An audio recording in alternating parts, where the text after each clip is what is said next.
America और Saudi Arabia के बीच एक हिस्टोरिक सिविल न्यूक्लियर एग्रीमेंट को लेकर नेगोशिएशंस ने पूरी दुनिया का ध्यान खींच लिया है।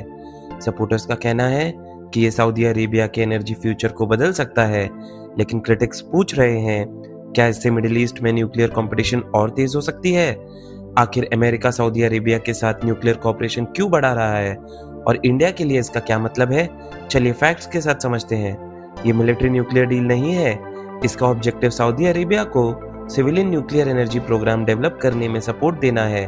सऊदी अरेबिया का कहना है कि उसे फ्यूचर इलेक्ट्रिसिटी डिमांड को मीट करना है, ऑयल पर डिपेंडेंसी कम करनी है और विजन 2030 के अंडर अपनी इकोनॉमी डाइवर्सिफाई करनी है। अमेरिका और सऊदी अरेबिया के बीच डिस्कशंस का focus nuclear reactors, technology cooperation और रेगुलेटरी फ्रेमवर्क पर रहा है। कंट्रोवर्सी का सबसे बड़ा पॉइंट है uranium enrichment. Civilian nuclear reactors को फ्यूल की ज़रूरत होती है, लेकिन एनरिचमेंट टेक्नोलॉजी का मिसयूज़ करके हाई ग्रेड मटेरियल भी प्रोड्यूस किया जा सकता है अगर इंटरनेशनल सेफगार्ड्स ना हो। इसी वजह से एक्सपर्ट्स इंसिस्ट करते हैं कि किसी भी सिविल न्यूक्लियर प्रोग्राम को IAEA सेफगार्ड्स और स्ट्रिक्ट मॉनिटरिंग के अंडर ऑपरेट करने चाहिए। अभी तक पब्लिकली अवेलेबल इंफॉर्मेशन के मुताबिक फाइनल एग्रीमेंट के एग्जैक्ट टर्म्स ऑफिशियली कंक्लूड नहीं हुए हैं।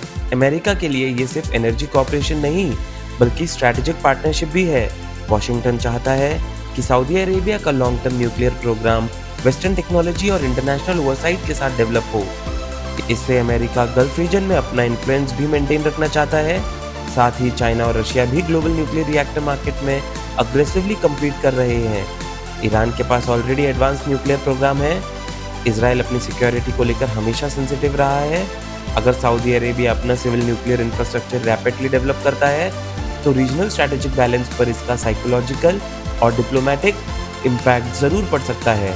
इसी वजह से ये एग्रीमेंट सिर्फ सऊदी अरेबिया का इशू नहीं, पूरे मिडिल ईस्ट की सिक्योरिटी कैलकुलेशन से जुड़ा हुआ है। इंडिया के लिए गल्फ रीजन बहुत इंपॉर्टेंट है। भारत अपनी एनर्जी इंपोर्ट्स का बड़ा हिस्सा इन रीजन से इंपोर्ट करता है।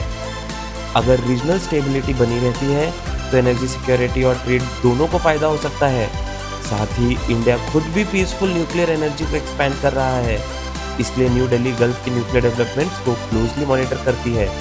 US Saudi civil nuclear cooperation सिर्फ इलेक्ट्रिसिटी का प्रोजेक्ट नहीं, ये एनर्जी सिक्योरिटी, जियोपॉलिटिक्स और रीजनल इन्फ्लुएंस का भी हिस्सा है। अब सबसे बड़ा सवाल ये है, क्या final agreement strict international safeguards के साथ होगा या इस पर डिबेट और तेज होगी। आपको क्या लगता है, क्या civil nuclear cooperation Middle East को ज्यादा स्टेबल बनाएगा या नए स्ट्रैटेजिक चैलेंजेस क्रिएट करेगा?